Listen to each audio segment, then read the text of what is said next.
राजेंद्र सिंह जम्मू की मिट्टी में जन्मे एक जांबाज सिपाही थे। सन 2001 में श्रीनगर के अनंतनाग में उनकी ड्यूटी थी। गांव में मिलिटेंट्स के होने की सूचना पर सर्च ऑपरेशन के दौरान मिलिटेंट्स द्वारा बिछाए गए आईडी पर उनका पैर पड़ा और ये जांबाज अपना फर्ज निभाते हुए शहीद हो गया। ऑपरेशन ओपी रक्षक ऑपरेशन के तहत वो गए हुए थे। इन्फॉर्मेशन आई थी कि गांव में मिलिटेंट वगैरह हैं छुपे हुए, तो वो रात को गए हैं सर्च के लिए। तो आगे उन्होंने मिलिटेंट्स ने आईडी दबा के रखी हुई थी, तो जैसे ही वो गए हैं तो वो पहले फ्रंट में वही थे, उनका पाँव ऊपर गया। पत्नी परमजीत कौर अपने पति को याद कर कहती है कि बहुत कम समय वो साथ रहे। शादी के 1.5 साल ही बीते थे जब राजेंद्र सिंह शहीद हो गए थे। शादी के कोई 5 महीने बाद वो श्रीनगर में पोस्टिंग हुई 3RR में जी। तो उस टाइम अनंतनाग में वो सर्विस कर रहे थे जी। आपको कभी मौका मिला उनके साथ जाने का? जी मैम, सोचा था मगर उतना टाइम उनके साथ स्पेंड ही नहीं किया।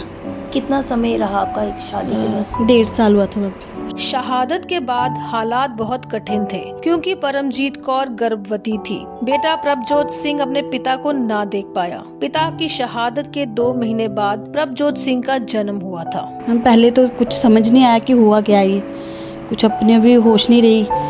फिर बाद में धीरे धीरे थोड़ा लग गया पता कि ये हो गया। जिस तरह से आपने बताया कि 2 महीने के बाद बेबी हुआ था, फिर उसके बाद थोड़ा सा फिर आपने सोचा एक सहारा है जी बच्चों का। वीर नारी कहती है कि वो केवल 10वीं पास थी जब उनकी शादी हुई। ऐसे में SRO 43 के तहत उन्हें नौकरी ना मिल पाई। उस टाइम मैम मेरी 10वीं पास नहीं थी जी। तो उस टाइम नहीं थी, कोई ऑफर दिया नहीं और उस टाइम मैं कर भी नहीं सकती थी क्योंकि मैं प्रेग्नेंट थी। तो मैंने ये बाद में करी है 10th।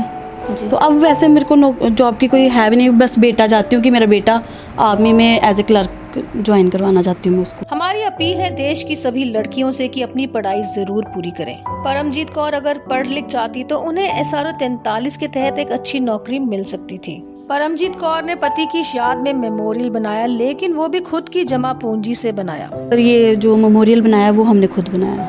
हाँ जी। क्या समाज, सरपंच, लीडरों का दायित्व नहीं कि वो शहीद की याद में एक मेमोरियल बनाए? वीर नारी कहती है कि नेता लोग केवल फोटो खिंचवाने और वोट बैंक के लिए ही आते हैं, बाद में सब भूल जाते हैं। तो बस आके बैठ के चले जाना। फिर बाद में हम भी समझ गए कि ये तो सिर्फ अपनी फोटो क्लिक के लिए आते हैं और कुछ नहीं है, तो यहाँ अपनी प्रमोशन के लिए है। फिर हमने बाद में उनको बुलाना बंद कर दिया, अब हम बुलाते भी नहीं है। परमजीत कौर का बेटा भी अब आर्मी में जाना चाहता है। मैम मेरा बेटे, मैं तो सच पूछो तो मैं नहीं चाहती थी कि आर्मी में भेजूं दोबारा, मगर उसकी यही इच्छा है कि मैंने जाना आर्मी में। आर्मी में जाना। हाँ। आपकी क्या इच्छा है? अब वो जो कह रहे हैं बच्चों को फोर्स भी नहीं कर सकते, उसकी दिल से इच्छा है कि मैंने आर्मी ज्वाइन करनी है जी। तो भेज दूंगी मैम। ऐसे में समाज के पढ़े लिखे तबके का ये दायित्व बनता है कि उस बच्चे का सही मार्गदर्शन करें। जानकारी के अभाव में अक्सर ये बच्चे सिपाही तक ही बन पाते हैं, लेकिन हमारा कर्तव्य है कि हम बताएं कि NDA जैसी परीक्षाएं दे वो ऑफिसर भी बन सकते हैं। सैनिक वेलफेयर द्वारा शहीद के परिवार को अडॉप्ट करवाने का यही मकसद रहता है कि समाज के लोग परिवार को और बच्चों को सही मार्गदर्शन दें। तो आप सब लोग आगे आए और सैनिक वेलफेयर को अपना सहयोग दें।